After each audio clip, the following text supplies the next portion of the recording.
sentar. Queridos, nós temos que interceder. Queria pedir nesse instante que os irmãos anotassem para orarmos pela vida do Juan, é o filhinho da Rite e do Rodrigo. Ele ainda está, hospitalizado, tomando antibiótico, deu aguinha no pulmão, enfim. Eles ainda não têm o bebê em casa, no braço, e eu sei como isso é doído para quem está passando. E carece da nossa intercessão para que Deus os conforte, console, assim como foi com a Valentina, a nossa corrente de oração, vamos fazer pela vida do Juan, também orar pelo Rodrigo, a Rite, que Deus os console. Eu também recebi um pedido que nós vamos orar, vou colocar na igreja para orar, a esposa do pastor Edmilson, Ellen, ela foi diagnosticada, foi uma cirurgia com câncer na cabeça, e é agressivo, então vai ter que fazer químio e todo o procedimento. Pastor Edmilson, da Metodista. Então, vamos orar pela vida da Ellen. Eu gostaria também que os irmãos orassem pela vida do meu irmão, Durval. Eu estive ontem o visitando, está há 2 anos lutando com câncer também, intestino, já fez cirurgia, está fazendo a rádio. Ele tem ele é de 49, 76 anos, né? Bem forte, mas estive lá com ele ontem à tarde, e também à noite, aí complementando o aviso, né, porque hoje pela manhã eu não vim na igreja. Você que não veio não ficava sabendo, né, mas aqueles que vieram. Eu estava inaugurando lá em Goiorê, aquela igreja que nós ajudamos, que o pastor Hélio veio aqui, nós mandamos uma oferta para a construção do templo. Ontem à noite, até tarde da noite, foi a inauguração, 200 e poucos quilômetros, eu não quis pegar a estrada. E aí eu vim hoje de manhã, aproveitei e ia ao Ubiratã também, na igreja. Então, esses dados os avisos. E nossa intercessão.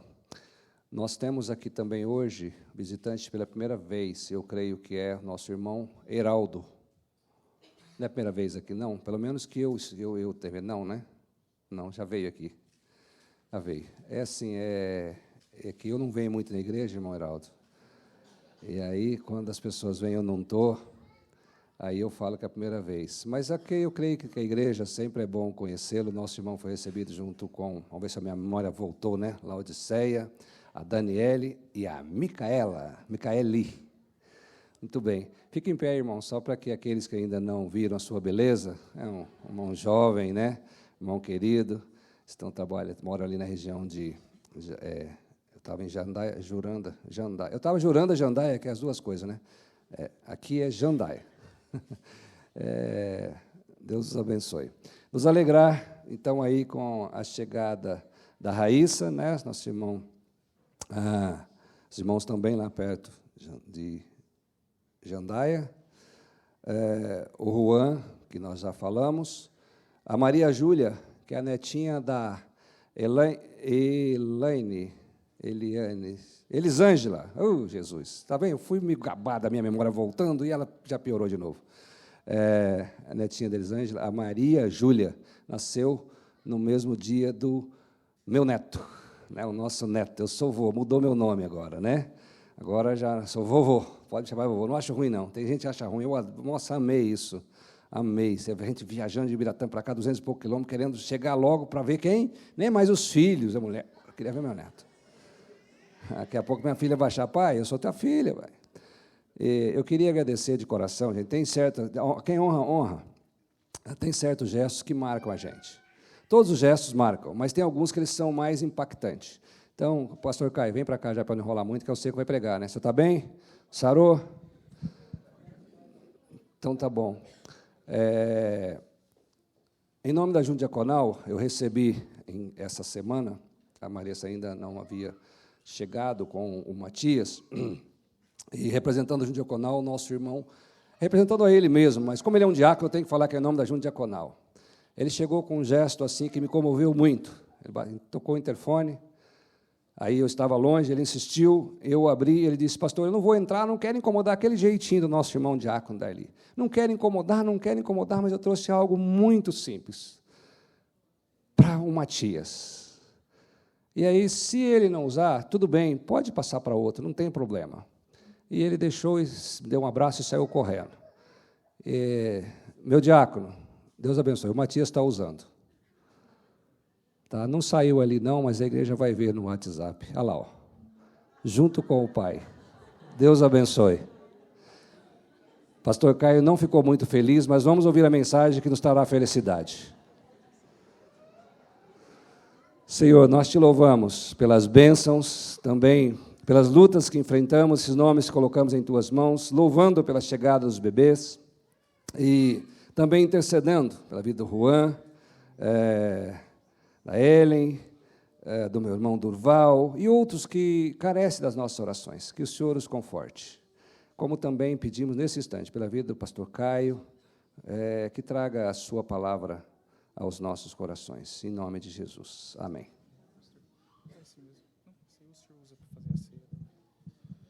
Meus irmãos, boa noite, graça e paz. O Matias está lindo, tá? Antes que...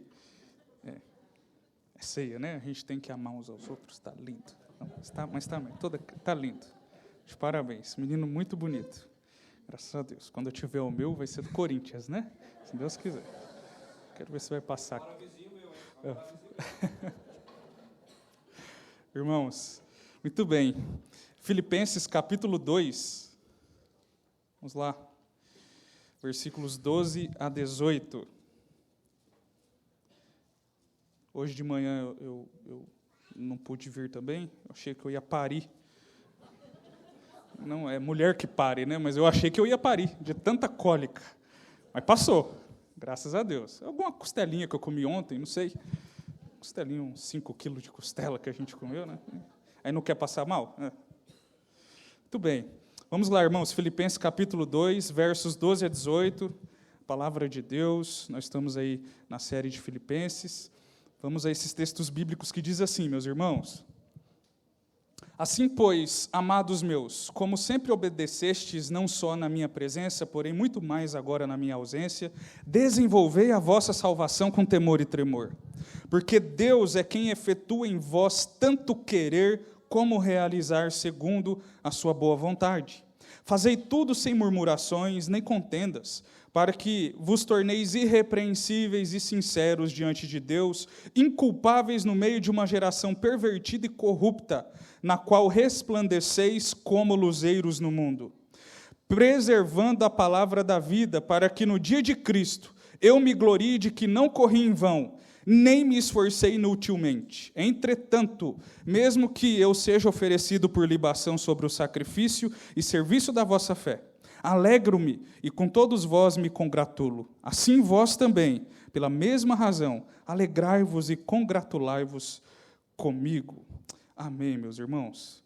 Uma das coisas mais gostosas que tem na vida é comer fruto amadurecido. O caqui, a melancia, a banana, o caju, a manga, quando estão madurinhos, não só o cheiro é gostoso, mas o seu sabor é maravilhoso. A textura e o sabor de uma fruta madura em comparação com um fruto verde é totalmente diferente. Na verdade, a fruta madura é uma dádiva de Deus para que nós venhamos provar do melhor dessa terra na medida certa, no ponto certo.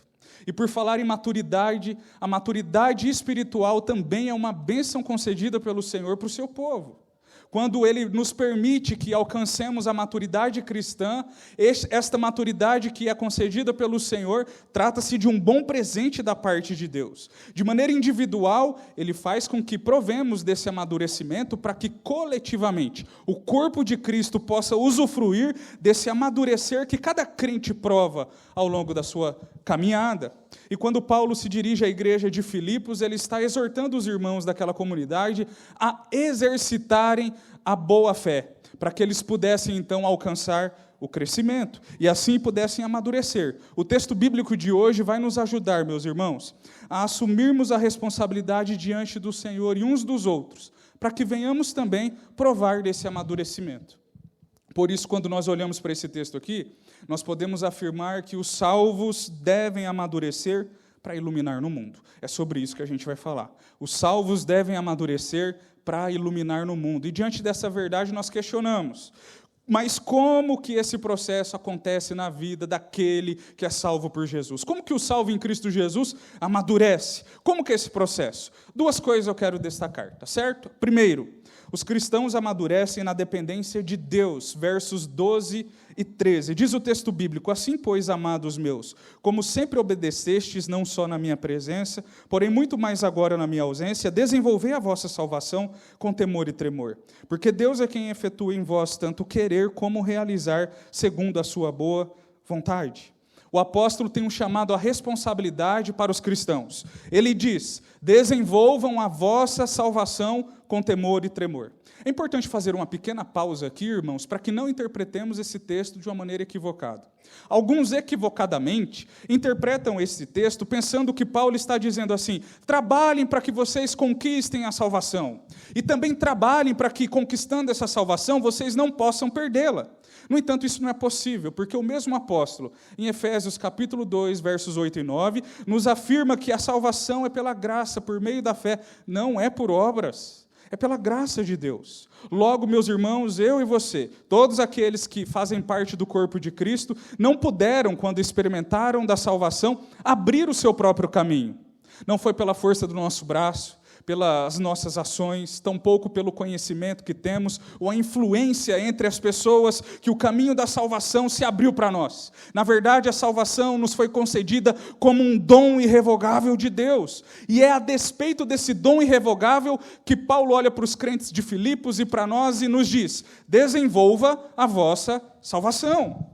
Quando o apóstolo Paulo está falando sobre o desenvolvimento da salvação, ele está usando um verbo que em seus dias tinha uma aplicação muito peculiar. Nos dias de Paulo, era muito comum que os mineradores procurassem prata. E quando eles entravam no lugar onde eles encontrariam a prata, eles desenvolviam, através da arte da mineração, o trabalho para que pegassem a prata e assim, a partir dali, daquela matéria bruta, alguma coisa fosse feita. Esse verbo desenvolver, utilizado por Paulo, é o verbo que vem das minas. Paulo está dizendo assim como aqueles mineiros, não de Minas Gerais, mas que trabalham na mina para desenvolver a arte e assim conquistar a prata, faziam, nós, o povo de Deus, devemos desenvolver a salvação que já recebemos da parte de Deus. E assim, a vida cristã possa alcançar o seu auge para a glória do Senhor.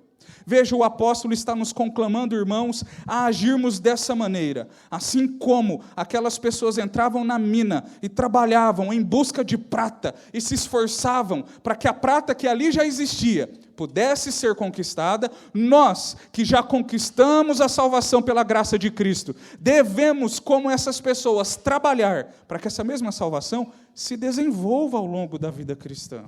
Veja, o apóstolo não está nos mandando plantar um jardim. Ele está nos mandando adubar, Ele está nos mandando regar, Ele está nos mandando podar esse jardim, ou seja, cuidar daquilo que já nos foi concedido. E o que nos foi concedido gratuitamente? A salvação. E a despeito dela, Paulo nos diz: desenvolvam a salvação de vocês. Isso é muito importante.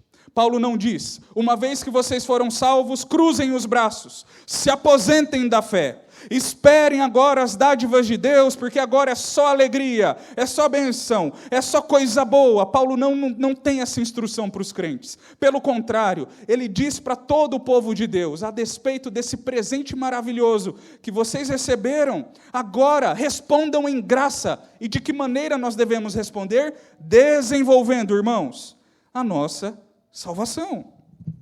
Em quais contextos nós devemos desenvolvê-la? O próprio Paulo responde no versículo 12, quando ele diz: assim, pois, amados meus, como sempre obedecestes, veja só, não só na minha presença, porém muito mais agora na minha ausência. Em todos os lugares e entre todos, os cristãos são chamados a desenvolver a salvação.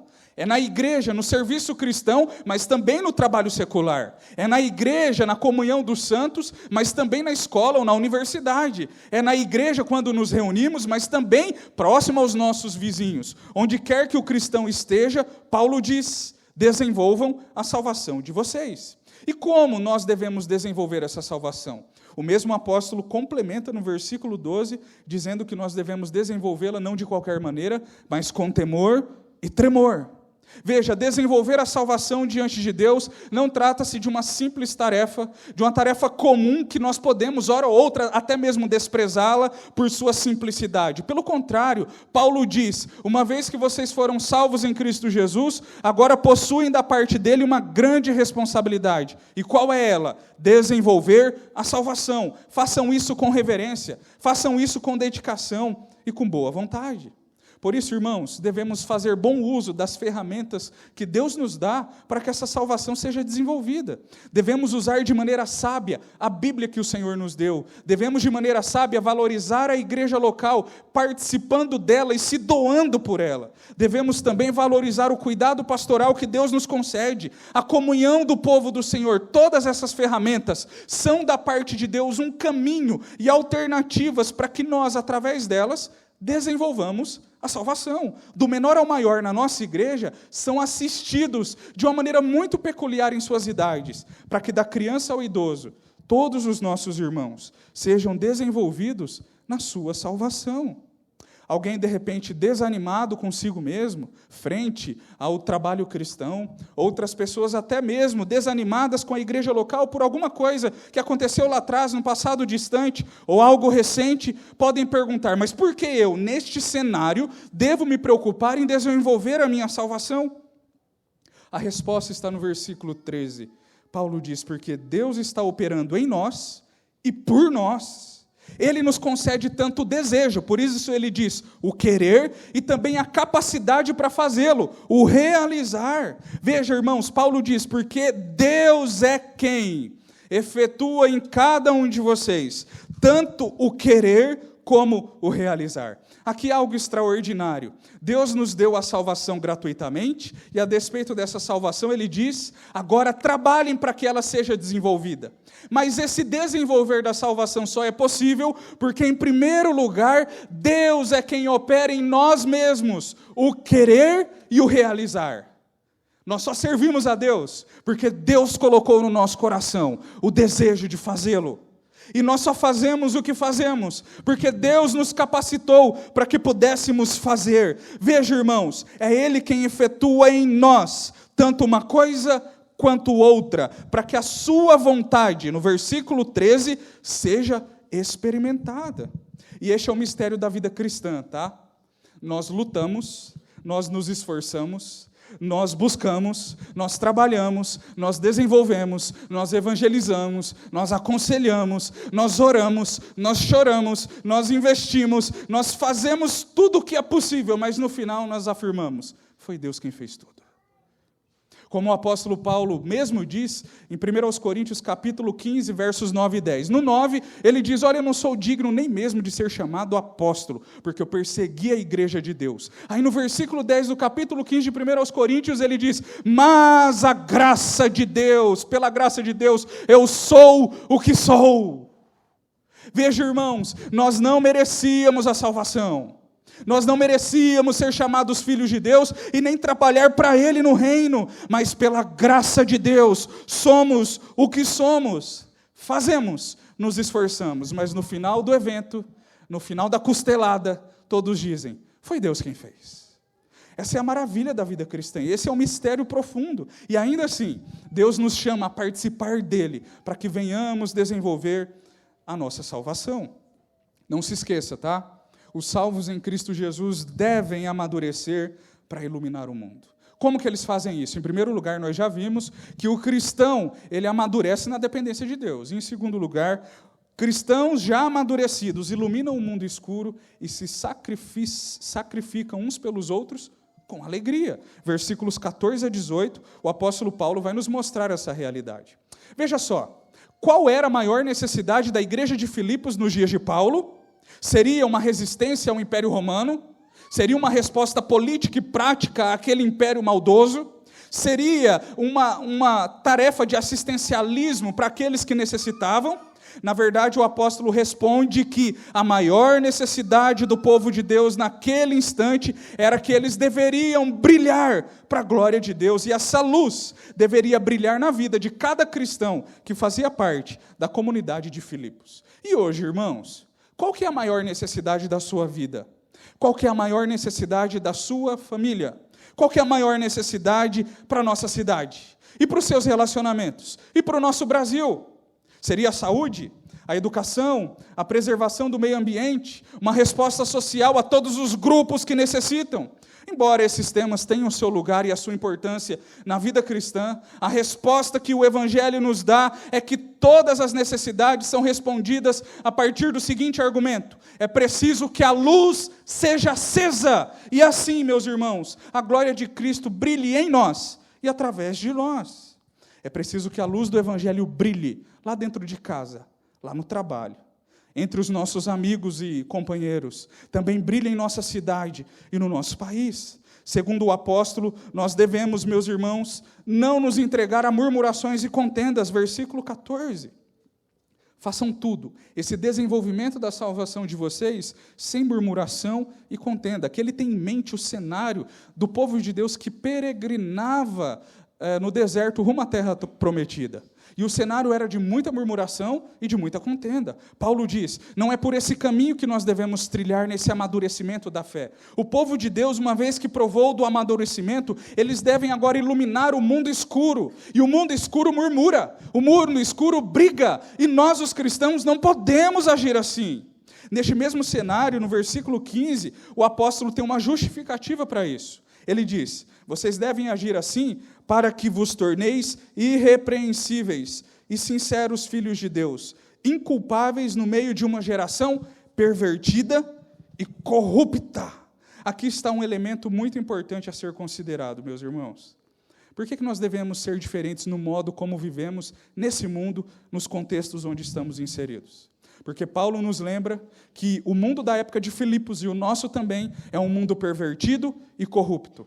A palavra pervertida, utilizada por Paulo no texto grego, é skolios, de onde vem escoliose. A ideia de Paulo é que aquela comunidade, o mundo daquela época e o nosso é tão torto como alguém que tem a coluna torta.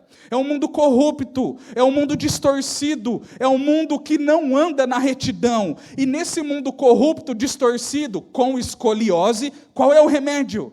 Paulo diz, o remédio é, versículo 15, que vocês resplandeçam como luzeiros no mundo. O chamado apostólico para nós é que nós venhamos resplandecer em todos os lugares estratégicos onde Deus nos colocou, do mais simples ao mais complexo, do menor ao maior, como luzeiros neste mundo. Os crentes não apenas servem a um Senhor que é a luz do mundo. O Senhor mesmo diz que nós, juntamente com Ele, podemos brilhar para que o mundo veja em nós as ações desse Cristo que é a própria luz. Meus irmãos, o que o apóstolo tem em mente aqui é a criação. E para falar da nova criação, a nova vida em Cristo, ele fala da criação. Por isso ele diz, luzeiros no mundo. A ideia é, assim como no princípio, em Gênesis capítulo 1, verso 14, Deus criou os luzeiros, o sol, a lua e as estrelas, para que no caos houvesse luz. Nos dias atuais, nesse mundo com escoliose, os crentes são como esses luzeiros que brilham neste mundo, para que a luz do Evangelho possa chegar onde ninguém mais pode fazer alguma coisa para que chegue. É por isso, irmãos, que nós somos os luzeiros de Deus. Os luzeiros de Deus em todos os lugares. Eu vejo aqui pequenas luzinhas de Jesus. Pessoas que, salvas pelo sangue de Cristo, agora são chamadas a brilhar. Não uma luz própria, mas a luz do Salvador. Para que através da luz do Salvador que brilha em nós, as pessoas possam perguntar, mas por que você é diferente assim? E aí a gente possa contar para elas, é porque eu estou refletindo a luz do meu Salvador. Eu estou refletindo a luz do sol da justiça. Eu estou refletindo a luz do meu Senhor. E após considerar o fato de que somos luzeiros neste mundo, o apóstolo Paulo nos chama, irmãos, a uma vida de entrega e sacrifício, e fazer isso com alegria uns pelos outros. Versículos 17 e 18, se os irmãos repararem, a linguagem apostólica é uma linguagem do Antigo Testamento, a despeito das ofertas do Antigo Testamento que eram oferecidas nos cultos daquela época. E a linguagem que ele usa aqui é que a vida cristã é uma vida de sacrifício, que nós devemos servir uns aos outros com alegria, nos sacrificando, entregando-nos de coração, de corpo e alma, rendendo-nos ao serviço de Cristo, mesmo em dias ruins, mesmo em dias terríveis, mesmo em dias de cólica, mesmo em dias de alegria, como no nascimento do neto, mesmo em dias de tristeza, como no luto de alguém que amamos, o povo de Deus é chamado, do começo ao fim na vida cristã, a entregar-se, sacrificando-se pelo reino de Deus. Não se trata de um exercício de loucura, não se trata de gente que gosta de sofrimento, mas se trata de gente que gosta da cruz e sabe que o seu Senhor passou pela cruz e estes também devem viver carregando a cruz, para que através do carregar da cruz outras pessoas possam experimentar da salvação. Paulo diz, se vocês agirem assim, ele escreve para os filipenses, eu vou me alegrar demais e eu quero que vocês se alegrem também. Veja, irmãos, há uma alegria contagiante no meio do povo de Deus, que é quando nós, juntamente e de maneira comum, venhamos servir a Deus segundo o dom que Ele nos deu. Crianças, adolescentes, jovens, irmãos e irmãs, do mais novinho ao mais velho, todos nós somos chamados a nos entregar para o reino, a nos entregar para Cristo, e cada qual, segundo o dom e talento que Deus deu, trabalhando para que o reino de Deus se expanda e assim o seu nome seja conhecido e glorificado. Hoje, meus irmãos, nós aprendemos que os salvos em Cristo Jesus amadurecem para iluminar o mundo. E isso acontece em duas frentes. Primeiro, os cristãos, eles amadurecem na dependência de Deus. Ninguém consegue amadurecer sozinho. Assim como uma planta depende do sol e da chuva, nós, para amadurecermos, dependemos do Salvador. E, por fim, os cristãos já amadurecidos, nesse processo de santificação na vida cristã, eles devem iluminar o mundo, se entregando de maneira sacrificial para o próprio corpo, e fazendo isso com alegria. Que Deus nos abençoe. Reverendo Isaías.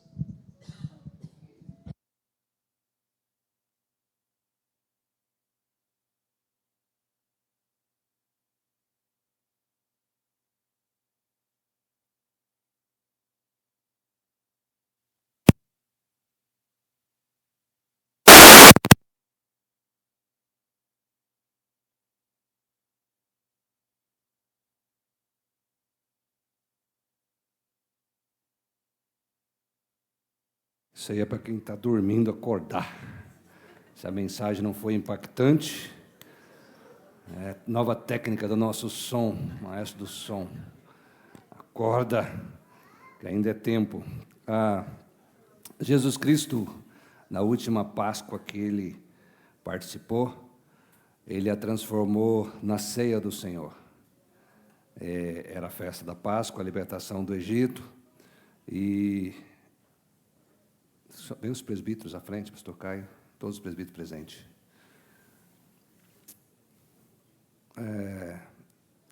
E Jesus, celebrando a Páscoa, porque ele cumpria a lei em nosso lugar, e ele pegou o pão e pegou o cálice, e ele diz, olha, a partir de agora vai ser diferente. Ele diz, eu vou fazer pela última vez, e um dia eu farei novo com vocês no céu, a comunhão plena. Foi a última ceia que ele participou. E aí ele deu a ordem aos discípulos, façam isso em memória de mim. Durante a história, as interpretações divergiram na Santa Ceia. Presbítero Alcir, o senhor também é presbítero? Preciso eu chamar, eu já falei isso no conselho.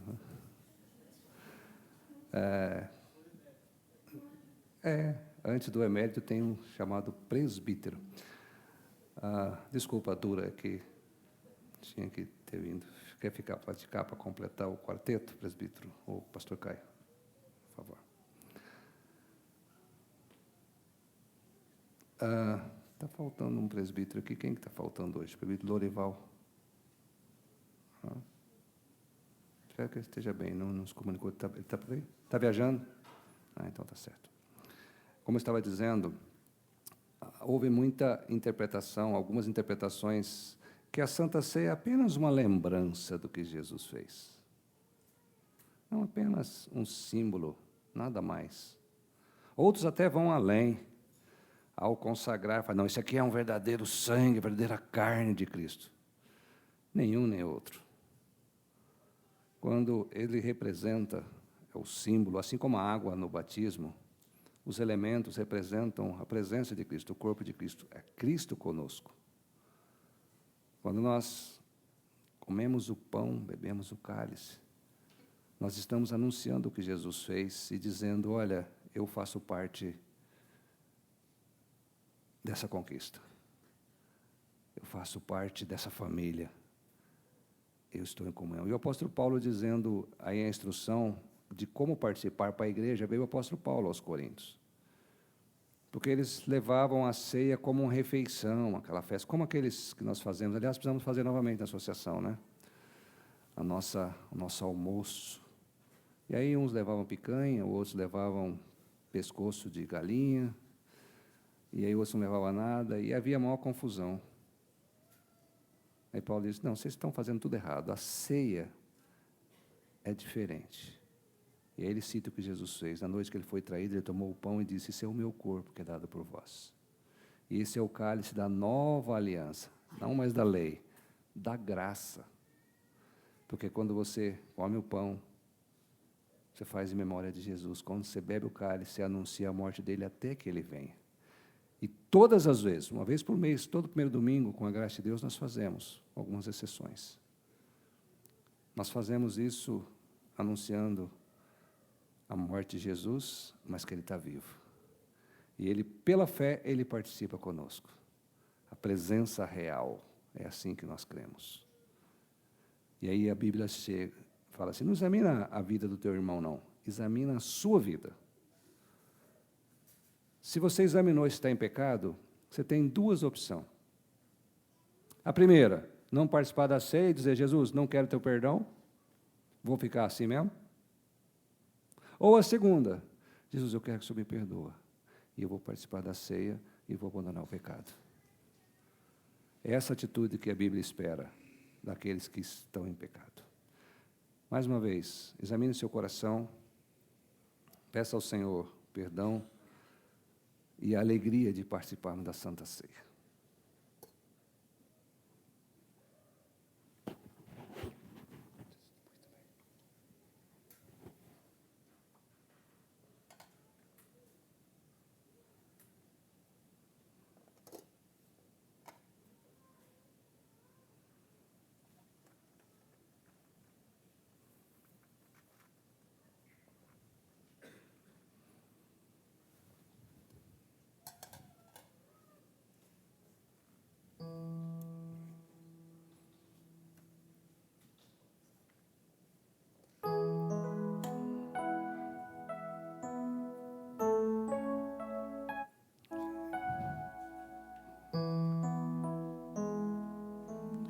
Aqueles que irão participar da ceia, para que não sejam esquecidos, puderem, fiquem em pé. Se não puderem, fique sentado e levante uma das mãos quando for passando para ser servido.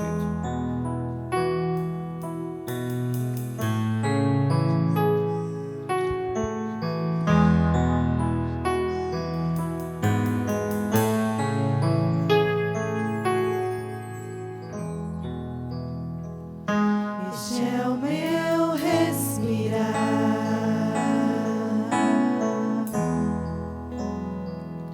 Este é o meu respirar. Teu Santo Espírito vivendo em mim.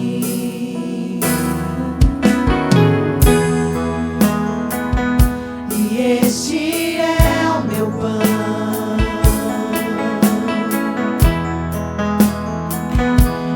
Este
este é o meu pão.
Jesus, esse é o meu corpo que é dado por vós. Comei dele todo. Esse é o cálice, a nova aliança. Porque todas as vezes comerdes o pão e beberdes o cálice, anunciais a minha morte até que eu venha.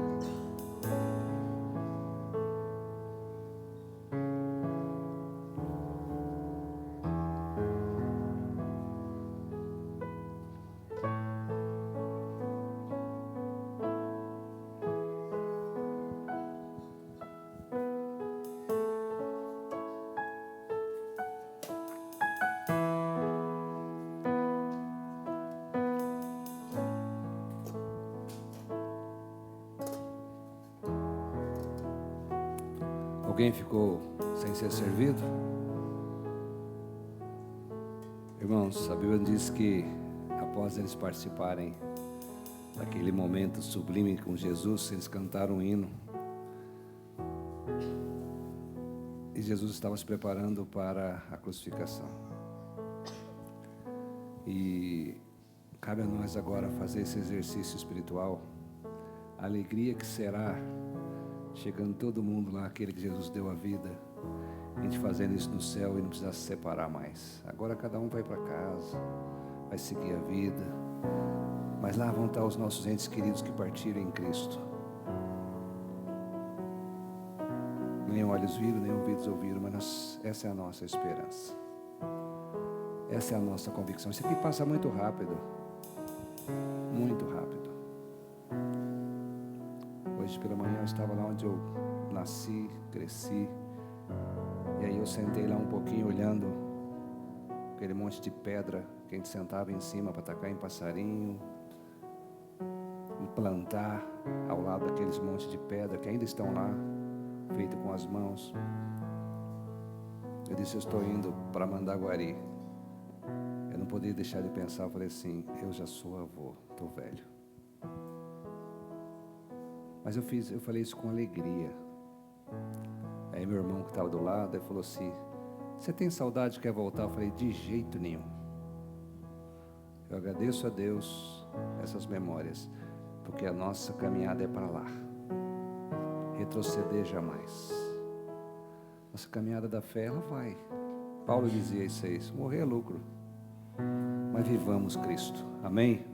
Vamos ficar em pé e receber a oração, a bênção, a imposição das mãos dos presbíteros, para que tenhamos uma semana abençoada na presença dele. Senhor, mais uma vez, te louvamos pela tua palavra. Te louvamos porque o Senhor fala ao nosso coração, o Senhor age na nossa história. O Senhor nos dá motivo de glória, até mesmo no sofrimento. O Senhor é presente cuidando de nós, dando o crescimento, dando a maturidade, dando intimidade com o Senhor. E a intimidade do Senhor é para aqueles que o temem. E o teu povo nessa noite, ao participar desse momento sublime, parte para uma semana para brilhar, como luzeiros, como luz, como sal da terra. Nós não somos daqui. Nossa pátria não é aqui. Somos peregrinos, mas aqui estamos caminhando com o Senhor. A igreja é militante, para um dia fazermos parte da igreja triunfante. Dê-nos uma semana, Senhor, de bênção. Abençoe na vida material de todo o teu povo. Supra as necessidades daqueles que são fiéis, que devolvem os seus dízimos. Que o Senhor honre a sua palavra, a sua promessa. Que veja que o Senhor se importa com a nossa vida física, a nossa vida material e a nossa vida espiritual. O Senhor quer transformá-la para a honra e glória do teu santo nome. Em nome de Jesus, dê-nos a bênção. Que a graça, nosso soberano Senhor e Salvador Jesus Cristo, que o amor eterno do nosso Deus e Pai, a consolação, a presença, a unção do Espírito Santo de Deus repouso sobre vós e sobre todo o povo de Deus na face da terra, que até aquele dia da volta gloriosa do nosso Senhor e Salvador Jesus. Amém.